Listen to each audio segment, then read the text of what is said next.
This week has been absolutely insane in the world of AI. We have a new model that's even better than GPT-4o, and there's a disturbingly realistic robot, plus an AI that can detect cancer, and another robot that's powered by mushrooms. Yes, powered by mushrooms.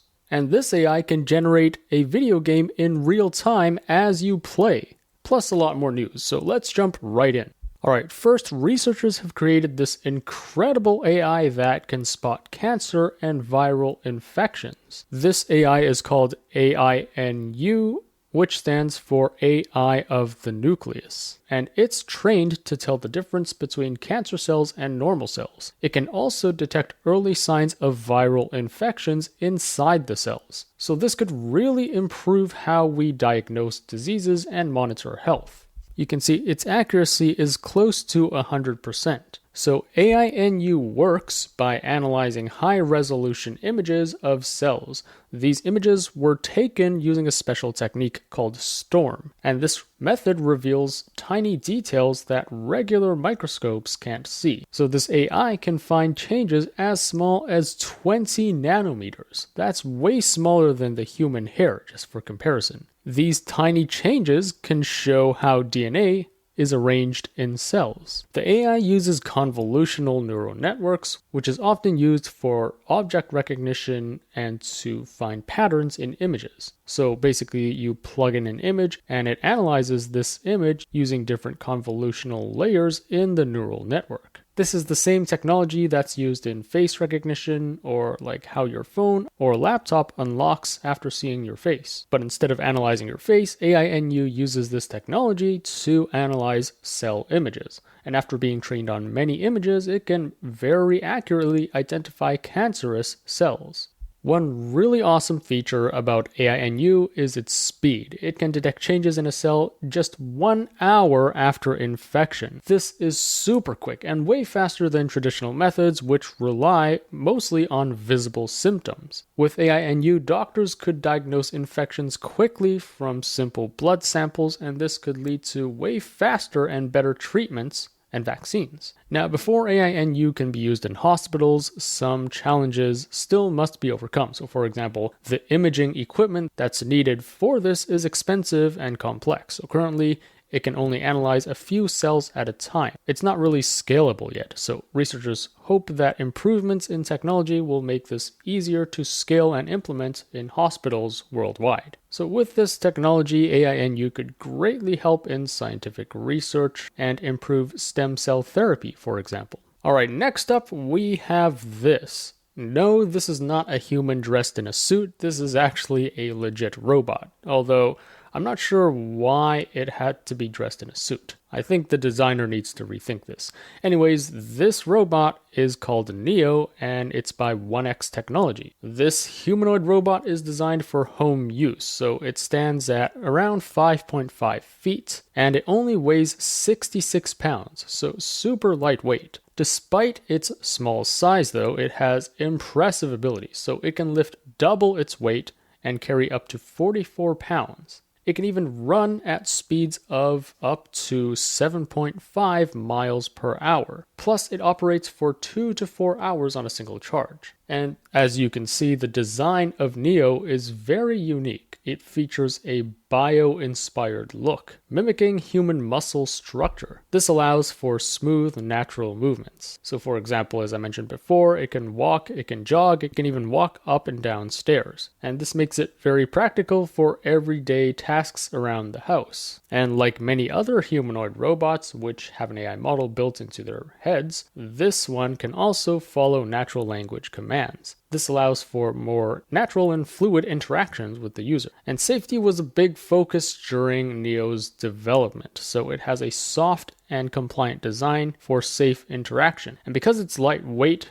there's less risk of injury in case of a collision. So even if the robot were to fall on you, it wouldn't really crush your bones or anything. Plus, the awesome thing is the robot has no pinch points, making it really safe to use. I've heard some horror stories of earlier Boston Dynamics robots where an engineer's finger got caught in one of the pinch points of the robots and it clipped his finger off. Not sure how true that is, but it is an inherent risk. But this robot apparently has no pinch points. So it's really safe and reliable. Now, as you can see here, it's great with household chores like cleaning and organizing. It's also useful for helping people with mobility challenges. And besides homes, this can also be used in industrial settings. So the company is planning some limited testing later this year. This could be a major step towards bringing humanoid robots to our everyday lives. Imagine one of these in each of our homes, helping us do daily chores. All right, next up, Alibaba has launched a new AI model, and it's called Quantu VL. VL stands for Vision Language, so this seems to be a natively multimodal model that can understand images as well as text or natural language. And the crazy thing about this is that it is shown to outperform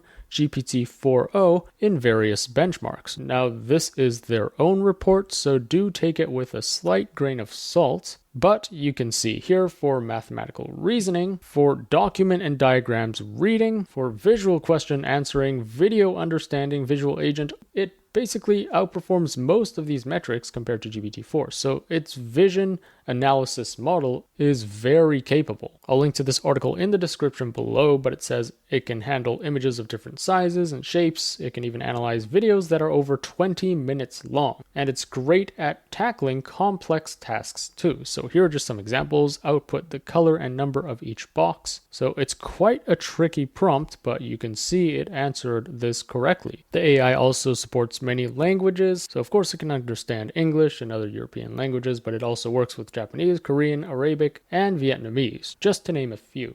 Now, the one that outperforms GPT-4o is the 72 billion parameter model. And note that this is the May version of GPT-4o. OpenAI has since released a much better version in August, which they have not compared here. So for the 72B, it seems we cannot get access yet. However, they have released and open sourced two smaller versions, the 2 billion and 7 billion parameter models, which you can use on Hugging Face. So let me know in the comments if you want me to do a review on these two models and compare it with something like GPT-4o Mini.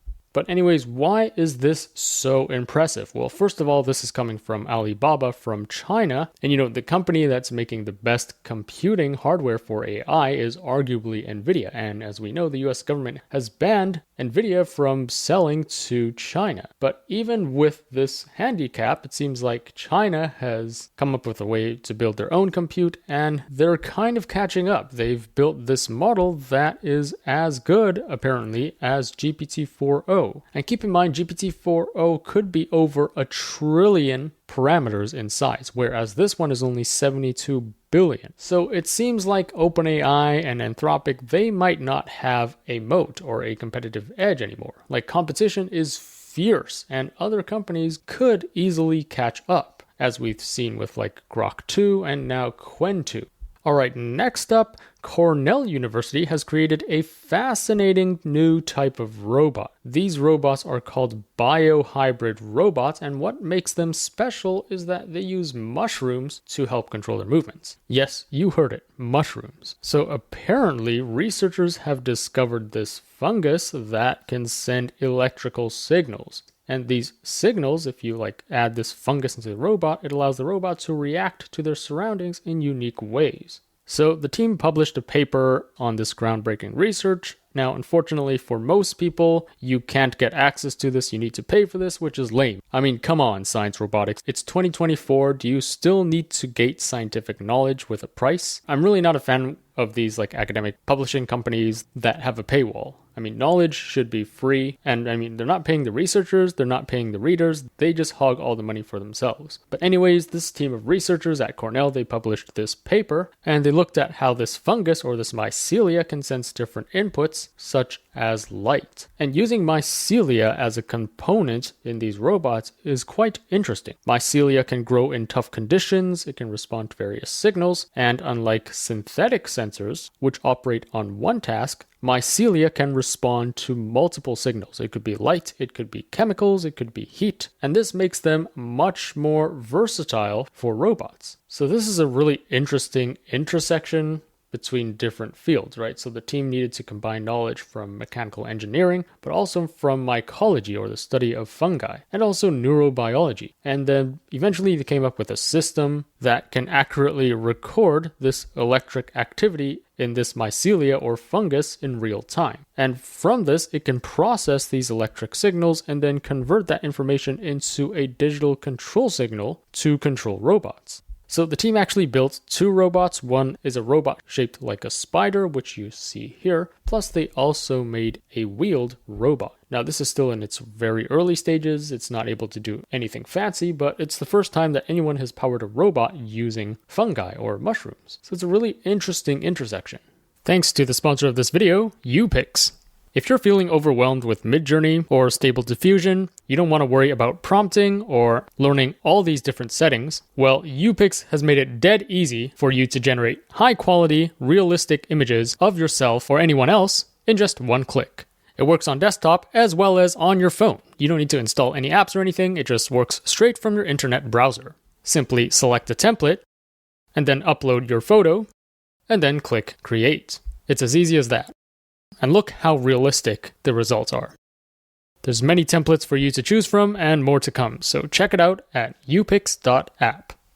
Alright, next news is even crazier. So Google Research has developed this AI that can generate this classic game called Doom in real time. Alright, everything is completely generated with AI. So as the user walks around and moves around, AI generates these scenes in real time, which is pretty incredible if you think about it. It runs at over 20 frames per second and it looks almost like the original game. Everything is just made up as the user walks around. So you can see how this can completely change the future of video games. Maybe companies don't actually need to design the video game anymore. And instead, they just need to make an AI that would automatically generate the video game as the user moves around. Another impressive thing about it is it can do all of this using just one TPU, or tensor processing unit. This is still a pretty badass, computing hardware, but just for comparison, the best large language models out there like GPT-4o or Claude, they require tens of thousands or even over 100,000 state-of-the-art GPUs to run. But this only runs on a single chip. So here's how they trained the model. First, they got the model to play the game for a lot of times. And then using reinforcement learning, it would get better and better at the game. While it's playing these thousands of iterations of games, the gameplay is also recorded. And then this data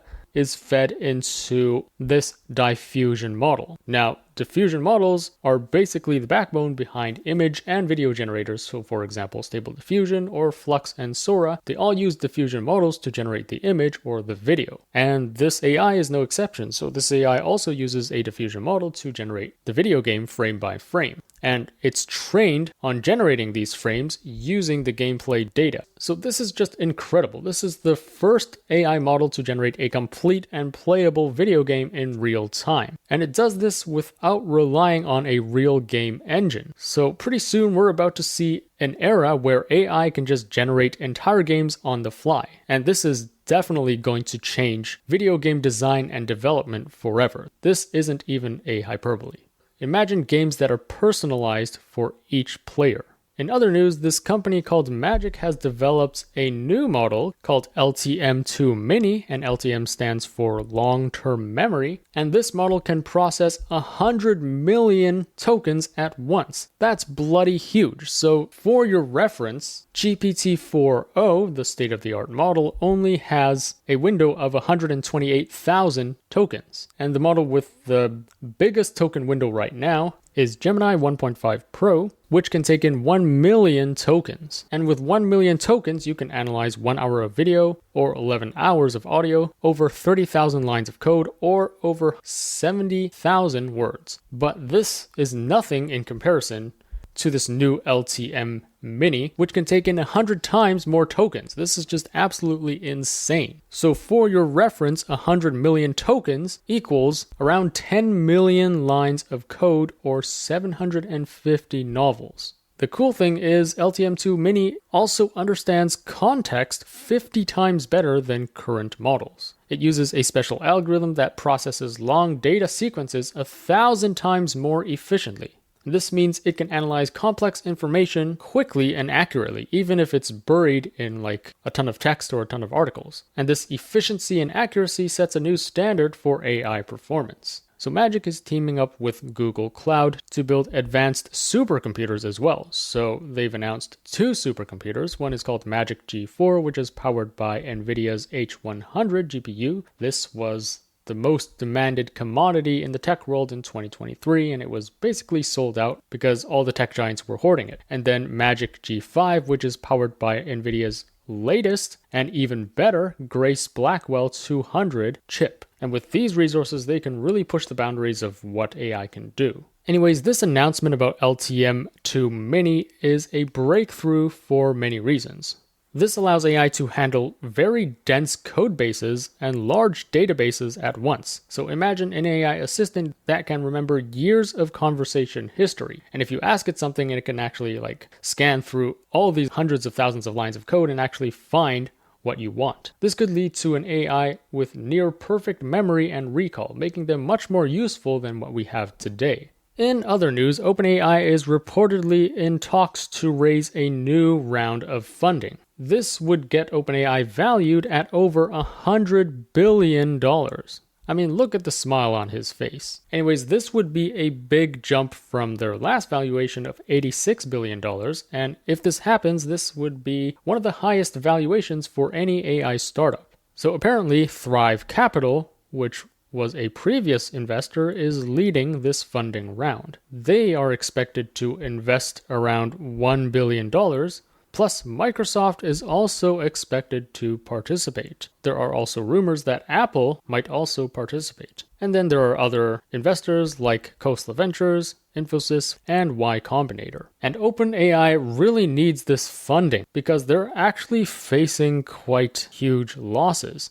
Even though their annual revenue is reported to be $3.4 billion earlier this year, their costs are super high, right? They need all this compute to power their AI models. So actually they are on track to lose nearly $5 billion by end of year. And here it says it has already burnt through $8.5 billion on AI training and staffing. So this new round of funding is actually quite crucial for their growth. It would help them cover losses and continue developing new AI technologies. And on the note of OpenAI, here's another article. OpenAI and Anthropic have just signed a deal with the US government for AI research and testing. Yes, this includes Anthropic, which is OpenAI's biggest rival. So it seems like they have signed deals with the US AI Safety Institute, and this deal lets the government access and test their AI models before anyone else. So the US government will be able to look at these new models from both companies and evaluate them before they are released to the public. Now, there has been some debate online on whether we should do this. Should we really give the US government access to the most powerful and cutting-edge AI models? And do we really trust that it will not be abused by a political entity? And this isn't the first time we've heard about this. I've done several videos in the past showing how OpenAI was working more closely with the US government over time. They've also been collaborating with DARPA and the NSA. So it seems like the leading AI companies, at least in the US,